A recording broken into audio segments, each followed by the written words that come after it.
بسم اللہ الرحمن الرحیم ایاک نعبد و ایاک نستعین۔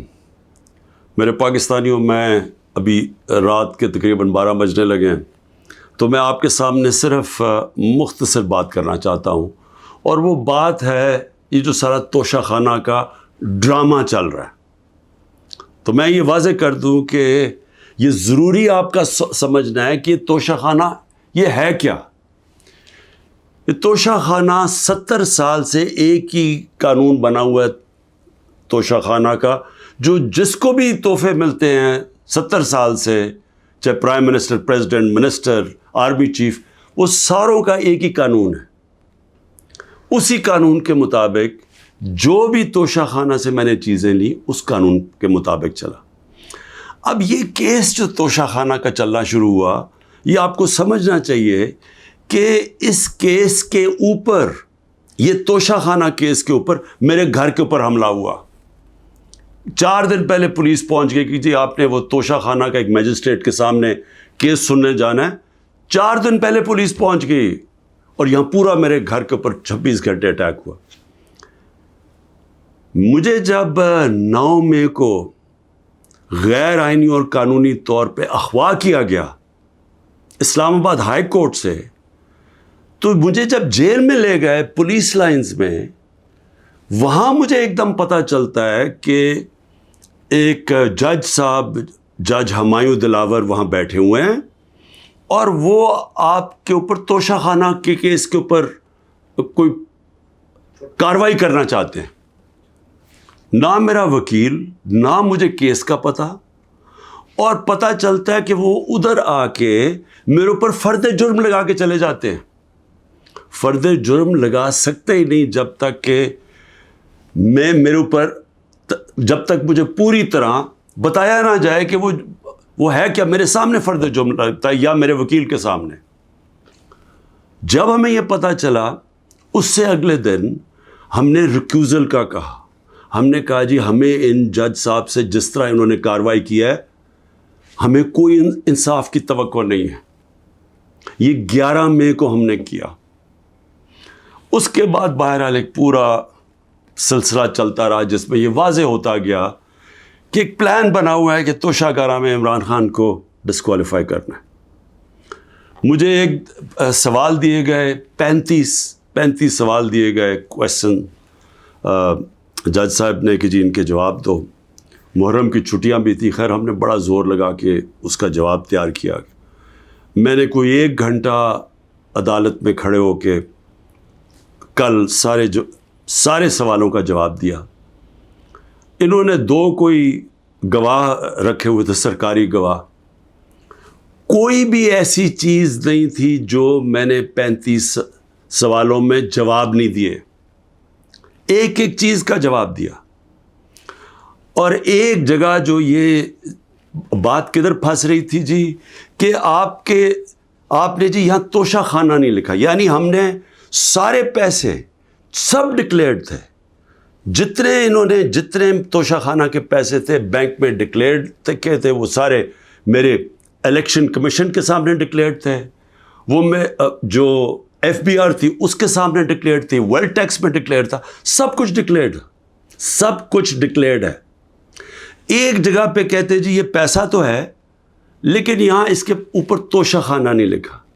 اب یہ میرے اکاؤنٹنٹ نے بھرا ہوا تھا، 40 سال سے میری وہی اکاؤنٹنگ کی فرم ہے۔ تو میں نے اپنے گواہ میں لکھا کہ یہ اکاؤنٹنٹ کا کام ہے آ کے آپ کو ایکسپلین کرے، پیسے تو ہیں کہ جی اس نے توشہ خانہ پیسے کے آگے لکھا یا نہیں لکھا۔ حالانکہ وہ اکاؤنٹنٹ کلیئر ہے کہ قانونی طور پہ اس نے ٹھیک کیا۔ اب وہ اکاؤنٹنٹ نے آنا تھا۔ آج پتہ چلتا ہے جج صاحب کہتے ہیں جی 1 گھنٹے میں گواہ کو پروڈیوس کرو۔ گواہ راستے میں ہوتا ہے، کہتے اب ہم نے کینسل کر دیا، اب کوئی گواہ آپ سامنے نہیں لا سکتے۔ میں یہ سوال پوچھتا یہ کوئی ملٹری ٹرائل ہو رہا ہے؟ میرا رائٹ، میرا حق ہے فیئر ٹرائل کے لیے، یعنی ایک دم گواہ کینسل کر دیے۔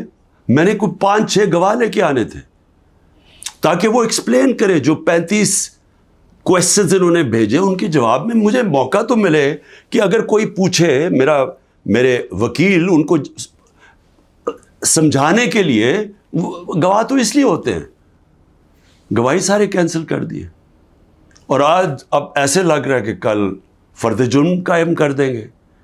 یعنی مجھے سمجھ نہیں آ رہی کہ یہ جلدی اتنی کیا ہے. کیا کل 2 دن، آج گواہ آ جائے، کل گواہ آ جائے، اس کے بعد پھر آپ نے جج صاحب فیصلہ کرنا ہے وہ آپ نے کرنا ہے. لیکن مجھے تو موقع ملے کہ ہر دنیا میں ایک موقع ملتا ہے انسان کو فیئر ٹرائل کا، وہ مجھے موقع دینا چاہیے.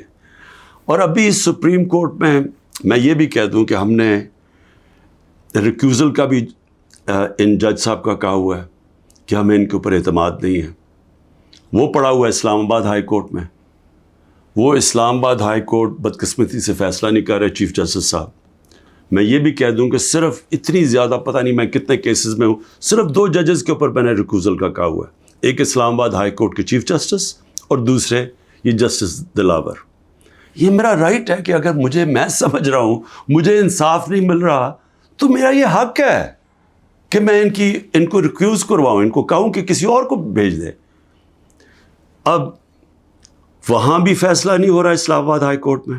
ہم سپریم کورٹ میں گئے ہیں، سپریم کورٹ کہہ رہے ہیں کہ اسلام آباد ہائی کورٹ فیصلہ کرو، اور سپریم کورٹ نے کہا کہ تب تک انہوں نے جسٹس دلاور نے فیصلہ نہیں کرنا جب تک کہ یہ اس کے اوپر فیصلہ نہیں ہوتا ٹرانسفر پہ. لیکن مجھے لگ رہا ہے کہ کل انہوں نے فیصلہ کر دینا ہے، اس لیے میں رات کو لیٹ آپ کے سامنے آ رہا ہوں. میں آخر میں ایک اور بات کہتا چلوں کہ فیس بک پہ 2014 میں جسٹس دلاور نے اپنی فیس بک پہ میرے اوپر ایسے ریمارکس دیے ہوئے ہیں جس سے لگتا ہے کہ وہ مجھے انصاف نہیں دے سکتے. یعنی ان کی ایک پرسنل ڈسلائک اس میں سامنے آ رہی ہے. ہم نے یہ چیف جسٹس صاحب اسلام آباد والوں کو کہا کہ دیکھیں یہ پریجوڈسڈ ہے. انہوں نے جا کے ایف آئی اے کو کہا کہ بتاؤ کہ جناب یہ ٹھیک ہے یا نہیں، یہ جو فیس بک پہ ان کی پوسٹ تھی. ایف آئی اے نے وہ چیک کر کے کہ کیونکہ وہ ڈیلیٹ کر چکے تھے پوسٹ، انہوں نے واپس کہا دی وہاں تو پوسٹ ہی نہیں ہے. دیکھیں بڑا آسان کام ہے. اگر آپ اس ملک پہ انصاف چاہتے ہیں، میں چیف جسٹس صاحب اسلام آباد آپ کو بھی کہتا ہوں اور ایف آئی اے آپ کو بھی کہتا ہوں، ایک فیس بک کو ایک صرف لیٹر جانا چاہیے آپ سے، ایک ای میل کریں کہ یہ کیس ہو رہا ہے. 90 دن تک ان کے پاس ریکارڈ ہوتا ہے. اگر آپ ڈیلیٹ بھی کر دیں کوئی پوسٹ تو 90 دن تک فیس بک کے پاس اس کا ریکارڈ ہے. صرف ایک ای میل کی ضرورت ہے. پتہ چلوا لیں کہ کیا انہوں نے واقعی انہوں نے پوسٹ کی تھی یا انہوں نے نہیں کی تھی. آدھے گھنٹے میں سارا اس کا پتہ چل جائے گا کہ کیا جسٹس دلاور نے واقعی وہ میرے اوپر جو بڑی ان کا مائنڈ شو کرتا ہے کہ وہ شاید میرے سے انصاف نہ کر سکیں، وہ پوسٹ میں ریفلیکٹڈ ہے. پتہ چل جائے گا کہ ہے یا نہیں ہے. تو ہم صرف میں یہاں بیٹھا ہوا ہوں، 200 کیسز ہونے لگے ہیں، ایک فیس کرنے کے لیے تیار ہوں، فیس کر رہا ہوں. پچھلے 2 مہینے میں 350 عدالت میں کیسز کے اندر میری پیشی ہو چکی ہے. 350، یہ بھی ریکارڈ ہے. میں آگے بھی تیار بیٹھا ہوں، لیکن صرف یہ چاہتا ہوں کہ انصاف ملے. اور انصاف ملنا کوئی مشکل کام نہیں ہے. اگر صرف مجھے یہ موقع دیا جائے کہ اگر میں یہ سمجھتا ہوں کہ کوئی جج میرے سے انصاف نہیں کر رہا تو یہ میرا حق ہے کہنا کہ جی ٹرانسفر کر دیں کیس کسی اور جج کو. تو میں ابھی بھی امید رکھتا ہوں کہ کل فیصلہ کرنے سے پہلے اسلام آباد ہائی کورٹ اور سپریم کورٹ میری بات سنیں گے تاکہ مجھے فیئر ٹرائل مل سکے. شکریہ.